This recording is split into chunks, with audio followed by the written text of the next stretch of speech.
مسلم بن عقیل موجود ہے، لیکن حضرت علی بن عروہ نے مسلم بن عقیل کو آپ کے حوالے میں کیا۔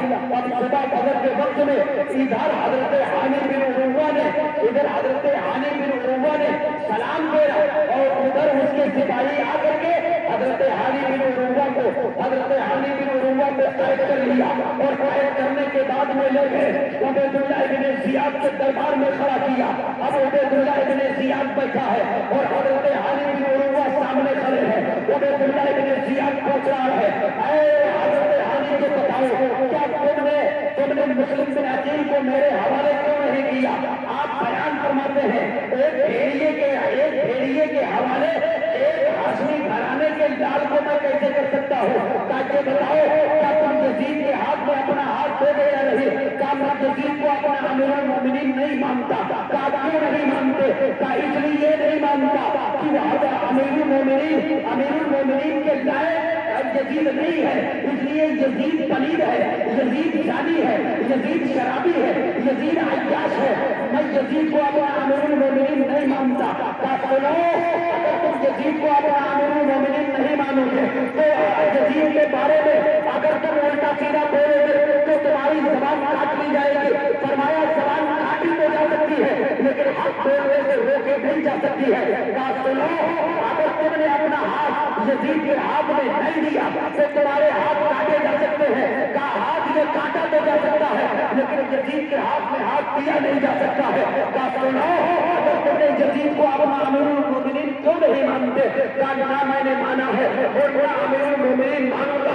اور عبید اللہ بن زیاد، تو جانتا نہیں ہے، تو جس کے خون کا پیاسا ہے، تجھے معلوم نہیں ہے کہ میرے آقا نبی کریم صلی اللہ تعالیٰ علیہ وسلم کے گھرانے کی جو فور ہے مسلم بن عقیل، اگر ان کو تمہارے حوالے کر دیا گیا اور کوڑے قتل کر دیا تو یہ دنیا میں نہیں رہنا ہے، اس دنیا سے تو جائے گا اور کل میدان قیامت میں نانا جان ان کے نانا جان کو کون سامنے دکھائے گا۔ اس لیے میرا مشورہ ہے کہ یزید کی ملازمت کو چھوڑے اور حسین کے دامن میں آ جا، تو یہ دنیا میں کامیاب ہوگی اور دنیا میں کامیاب ہوگی۔ اور یہ آپ کو چند سکوں کے بدلے میں اپنا ایمان بیچنے میں لگا ہے۔ ارے ایمان کا سودا نہ کر تاکہ میدان قیامت میں ان کو نانا چاند کے صدقے تجھے جنت میں داخل کیا جا سکے۔ تب تک کہ عبید اللہ بن زیاد کہتا ہے، میں نے تجھے تقریر کے لیے نہیں بلایا ہے، یہ بتا کہ یزید کو امیر المومنین مانتا ہی تو نہیں؟ کیا یزید کو امیر المومنین نہ مانتا تھا نہ مانتا ہوں اور نہ کبھی مانوں گا۔ اس لیے یزید فاسق ہے، فاضل ہے، یزید ہے، امیر، میں اس کو اپنا امیر المومنین نہیں مانتا۔ اتنا کہا اس ظالم نے فوراً حکم دے دیا، ایک چھڑی تھی اس کے ہاتھ میں، اس نے حضرت علی بن عروہ کے سر پر مار دیا، سر پٹ گیا، آپ لہو لہان ہو گئے، سر پٹا آپ لہو لہان ہو گئے۔ آپ اپنے سینے پہ ہاتھ رکھ کے بتائیے حضرت علی بن عروہ کا قصور کیا تھا؟ بتائیے یار، امام حسین کا ذکر سننے والے غور سے سنو، ان کا قصور کیا تھا؟ یہی قصور کہ انہوں نے نبی کے گھرانوں کے نبی کے لال سے محبت کر دیا، یہ قصور تھا؟ یہی قصور کہ امام حسین کے بھیجے ہوئے بھائی کو آپ نے اپنے گھر میں رکھ لیا، یہی قصور تھا کہ آپ نے شرابی کے ہاتھ میں ہاتھ نہ دیا، یہی قصور؟ نہیں، یہ قصور نہیں تھا، یہ آپ کا ایمان تھا کہ سر کو دے سکتا ہو مگر ایمان نہیں دے سکتا۔ اور آج کا مسلمان حسین کا دامن نماز کا بول نہ پڑا، دامن نہ چھوڑا، جھوٹ بولا نہ چھوڑا، اور کسی کی کوئی چیز گری پڑی اگر مل جائے تو اٹھائے لے تو کونو زندگی میں دیب نہ، اٹھائے لے اگر تو کونو زندگی دیبو نہ کرم، یہ چکر میں رہا۔ اور حسین کا دامن چھوڑا، اچھا حسین کا دامن نہ چھوڑو اور